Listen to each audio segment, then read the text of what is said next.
हर रोज एक नया जख्म, हर रोज उस जख्म को कुरेदने की नई कोशिश, हर रोज वो नई फॉल्ट लाइन जिससे और ज्यादा तनाव बन सके हिंदू और मुसलमानों के बीच। न सिर्फ कि ये मंदिर मस्जिद का मामला कल को अगर घरों पर भी कब्जा होने लगे तो मुझे बहुत ज्यादा हैरानी नहीं होगी। एक और बाबरी मस्जिद, एक और हिंदू पक्ष के हक में फैसला दे दिया है। भोजशाला मंदिर, जिसको कमाल मौला मॉस्क कॉम्प्लेक्स भी कहा जाता रहा है, फिलहाल ये जो फैसला दिया गया है मध्य प्रदेश हाई कोर्ट ने दिया है।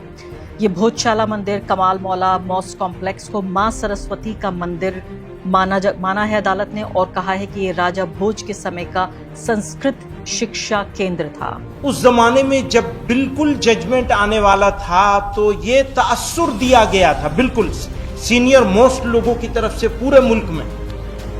उसमें लीगल फ्रेटर्निटी भी शामिल थी कि भाई ये एक्ट मौजूद है, बस ये एक मामला है, इसको हो जाने दो, खत्म हो जाने दो। याद है ऐसे ही हो रहा था ना, इस एक्ट की शक्ल में भरोसा मौजूद था। अब इसको आप खत्म करिए ना, ताकत तो है ही है ना, तो खत्म करिए तो ज्यादा अच्छा होगा। ठीक तरीके से कर लीजिए, ये घुमा फिरा के करने की क्या जरूरत है। नमस्कार, इस खास कार्यक्रम में आपका स्वागत है। मैं हूं आरफा खानम शेरवानी।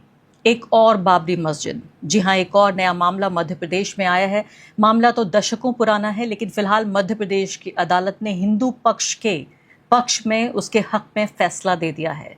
बिल्कुल वही अंधेरी यादें जो बाबरी मस्जिद को लेकर 50 साल से ज़्यादा फसाद हुआ भारत में, जिस तरह से तनाव हुआ सांप्रदायिक, पहले मस्जिद को तोड़ा गया और उसके कई दशकों बाद सुप्रीम कोर्ट ने बाकायदा उस ज़मीन को मस्जिद के हिंदू पक्ष को दे दिया और वहाँ राम मंदिर बना हुआ है अयोध्या में। वही कड़वी अंधेरी निराशावादी यादें वही ताज़ा हो गई हैं इस पूरे वाक़े को देखकर। जी हाँ, ये जो मैं आपको बता रही हूँ ये पूरा मामला है भोजशाला मंदिर, जिसको कमाल मौला मॉस्क कॉम्प्लेक्स भी कहा जाता रहा है। फिलहाल ये जो फैसला दिया गया है मध्य प्रदेश हाई कोर्ट ने दिया है। ये भोजशाला मंदिर कमाल मौला मॉस्क कॉम्प्लेक्स को माँ सरस्वती का मंदिर माना है अदालत ने, और कहा है कि ये राजा भोज के समय का संस्कृत शिक्षा केंद्र था। जो मस्जिद पक्ष है वो कह रहा है कि वो सुप्रीम कोर्ट जाएगा। सुप्रीम कोर्ट तो वो जाएगा ही, लेकिन उससे पहले ही वहाँ पर पूजा पाठ शुरू हो गया है, वहाँ आरती हो रही है, वहाँ हनुमान चालीसा पढ़ा जा रहा है। एक ऐसी जगह जिस पर दोनों पक्षों का एक तरह से मैं कहूँगी एक दावा था कि वो उनकी जगह है। कई सौ साल पुरानी, एक 700 साल से भी ज़्यादा पुरानी ये जगह है, और इसमें तमाम तरह के जो सबूत और गवाह मिलते रहे हैं वो मस्जिद के पक्ष में मिलते रहे। और इसीलिए मैं आपको बताऊंगी एएसआई ने क्या कहा था। 2003 की बात है। एएसआई ने जो पूजा पाठ था उसको लिमिट कर दिया था, सीमित कर दिया था, और नमाज पढ़ने की इजाज़त दी थी। अब जो हाई कोर्ट है मध्य प्रदेश का, उसने नमाज पढ़ने पर रोक लगा दी है और कहा है कि रोज़ यहाँ पर पूजा हो सकती है। अगर इतना ही काफ़ी नहीं था तो बताया जा रहा है कि जो सरस्वती की मूर्ति है वो लंदन से यहाँ लाई जाएगी और फिर इसको स्थापित किया जाएगा। हर रोज़ एक नया ज़ख्म, हर रोज़ उस ज़ख्म को कुरेदने की नई कोशिश, हर रोज़ वो नई फॉल्ट लाइन जिससे और ज़्यादा तनाव बन सके हिंदू और मुसलमानों के बीच। क्योंकि आप ये देखिए कि न सिर्फ कि जो हमारे नेता हैं और सरकारें हैं वो इस तरह से रवैया कर रही हैं, बल्कि हमारी अदालतें भी। मुझे याद आ रहा है कि न सिर्फ कि ये मंदिर मस्जिद का मामला कल को अगर घरों पर भी कब्जा होने लगे तो मुझे बहुत ज़्यादा हैरानी नहीं होगी। मुझे फ़लस्तीन की याद आ रही थी, जहाँ तथाकथित रूप से वो इजरायली जिनको सेटलर्स कहा जाता है, जी हाँ, कोट अनकोट सेटलर्स, वो सेटलर्स जब घुसते हैं फ़िलिस्तीनी घरों में, वो कहते हैं कि हमको ये एक दैवीय वादा है, एक डिवाइन प्रॉमिस है कि ये पूरी ज़मीन हमारी है। इसलिए फ़िलिस्तीनियों को धक्का मारकर उनके घर से निकाल दिया जाता है और ये सेटलर्स एक के बाद एक उनके घरों पर कब्जा कर लेते हैं और फिर वहाँ रहने लगते हैं। वापस आपको भारत ले आती हूँ। तो फैसले के अगले दिन ही हम देख रहे हैं कि हिंदू जो श्रद्धालु हैं भोजशाला परिसर में वो पूजा पाठ कर रहे हैं, वहाँ पे आरती हो रही है, हनुमान चालीसा का पाठ शुरू हो गया है। और भोज उत्सव समिति के सदस्य हैं राजेश शुक्ला, रिपोर्ट की सामने आई है। वो ये कह रहे हैं कि सदियों बाद किसी रुकावट के बगैर देवी की पूजा हो रही है, और मुस्लिम पक्ष को भी संविधान के तहत वो ये कह रहे हैं कि कोर्ट का फैसला जो है वो उनको स्वीकार करना चाहिए। यहाँ एक और शॉकिंग बात आपको बताना चाहती हूँ, वो ये कि क्यों मैं ये कह रही हूँ कि दूसरी बाबरी मस्जिद, क्योंकि कोर्ट ने ये कहा है कि अगर आपको समस्या है इस फैसले से और मुसलमानों के अधिकार की भी हम रक्षा करना चाहते हैं, तो कोर्ट ने इस बात की इजाज़त दी है। The court allows them to seek an alternate land for construction of mosque. आपको याद है कि कुछ एकड़ ज़मीन मुसलमानों को दे दी गई थी अयोध्या में कि जाइए वहाँ पर ज़रा दूर शहर से मस्जिद बना लीजिए। मुझे नहीं पता उस मस्जिद का क्या हुआ। मुझे नहीं पता कि जिस बात के लिए अदालत ने कहा था कि मंदिर बनाया जाए, सरकार और सरकार के तमाम अंग वो सब मिलकर उन्होंने मंदिर बना दिया, लेकिन मुझे नहीं पता कि उस मस्जिद का क्या हुआ। क्या कभी वो मस्जिद बनेगी या नहीं बनेगी, या बननी भी चाहिए या नहीं बननी चाहिए।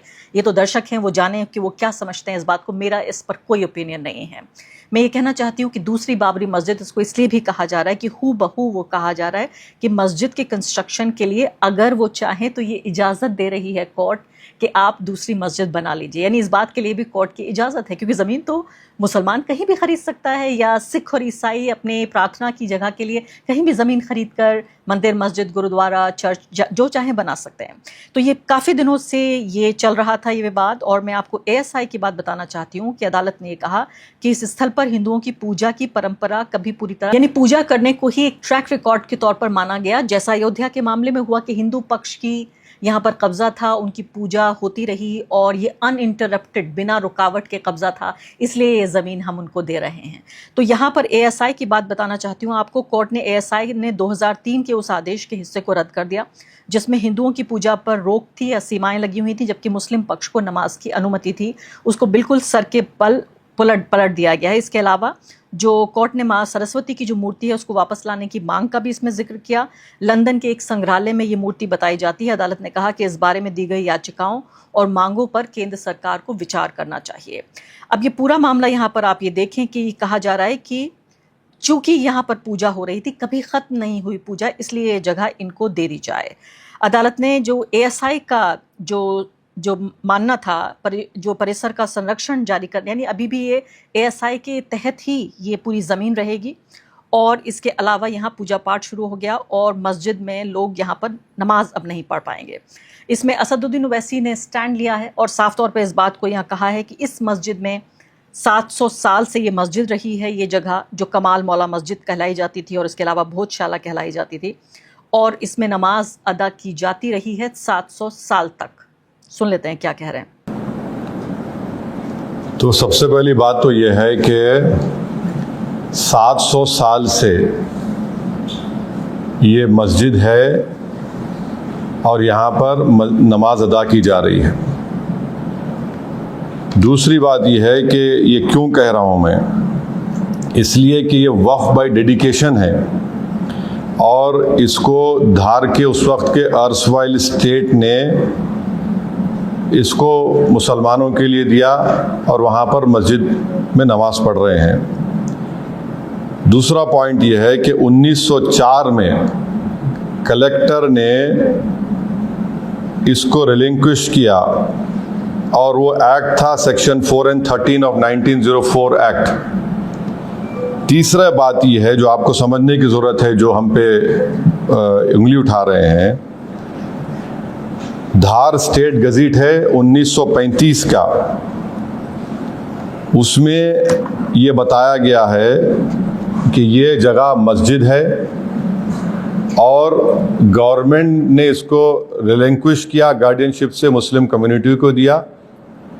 और फिर 1985 में ऑफिशियल गज़ीट एंट्री नंबर 62 में उस वक्त के 1954 एक्ट के तहत, वो बंद करो भाई, 1954 एक्ट के तहत ये वक्फ की गज़ीट भी है। पांचवी बात ये है कि ये प्लेसेस ऑफ वर्शिप एक्ट के भी खिलाफ है। 1991 प्लेस ऑफ वर्शिप अब क्या बोलता है सेक्शन 4 उसका, कि जो मस्जिद का, मंदिर का, गुरुद्वारे का या बौद्ध धर्म के जो भी जिस सिख धर्म जो 15 अगस्त 1947 की थी उसको चेंज नहीं किया जा सकता। छठी बात यह है कि ASI का कानून है जो ये कहता है कि आप किसी भी प्लेस ऑफ वर्शिप के नेचर और कैरेक्टर को चेंज नहीं कर सकते। अब आप आ जाइए कि अब आपने कहा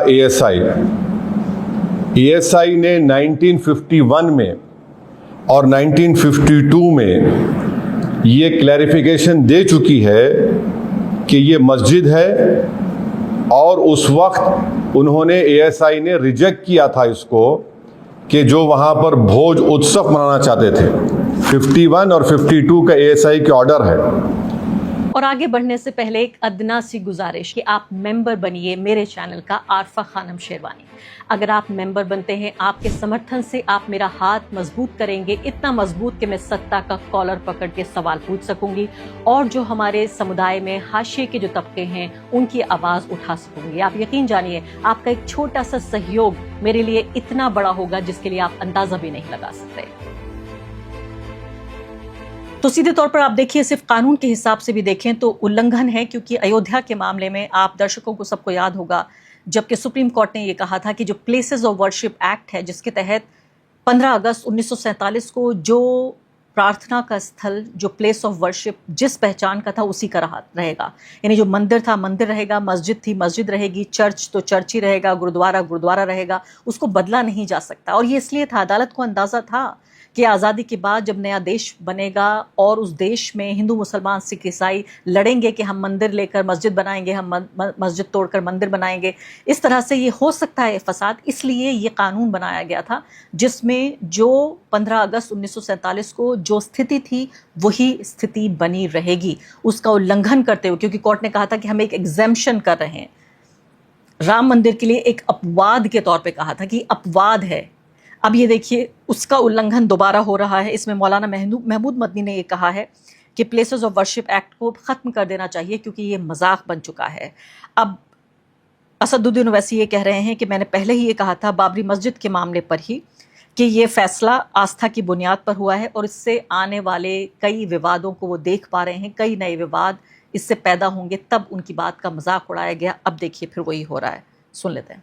हिस्टोरिकल नीड है, हिस्टोरिकल जजमेंट था और उसके हिस्टोरिकल इम्पैक्ट आने वाले थे और आ रहे हैं। तो ये भी मैं समझता हूँ हिस्टोरिकल मोमेंट है। और जैसा कि नासिर अजीज़ साहब ने अभी ये बात कही बीच में कि प्लेसेस ऑफ वर्शिप एक्ट का को उसका एक अलग ही तशरीह कर दी गई है और वो सारा, क्योंकि उस ज़माने में जब बिल्कुल जजमेंट आने वाला था तो ये तासुर दिया गया था बिल्कुल सीनियर मोस्ट लोगों की तरफ से पूरे मुल्क में। उसमें लीगल फ्रेटर्निटी भी शामिल थी कि भाई ये एक्ट मौजूद है, बस ये एक मामला है, इसको हो जाने दो, ख़त्म हो जाने दो। याद है ऐसे ही हो रहा था ना, लेकिन वो हो गया और मुसलमानों ने बहुत ही रिस्पॉन्सिबिलिटी के साथ, बहुत जिम्मेदारी के साथ इंडिया के कॉन्स्टिट्यूशनल सिस्टम के साथ के ऊपर, कॉन्स्टिट्यूशन पे और कॉन्स्टिट्यूशन ने जो सिस्टम डेवलप किया है इंडिया को आगे चलाने के लिए और कमज़ोर लोगों को प्रोटेक्ट करने के लिए, उस पर भरोसा करके एक यानी उसको भी मैं हिस्टोरिकल कहूँगा, जो मुसलमानों का एटीट्यूड था, रवैया था, पर वो सिलसिला तो रुका नहीं है। जो भरोसा दिया गया था, अब वो कहेंगे कहाँ भरोसा दिया था, तो वो तो इस एक्ट की शक्ल में भरोसा मौजूद था। अब इसको आप ख़त्म करिए ना, ताकत तो है ही है ना, तो ख़त्म करिए तो ज़्यादा अच्छा होगा, ठीक तरीके से कर लीजिए। ये घुमा फिरा के करने की क्या ज़रूरत है।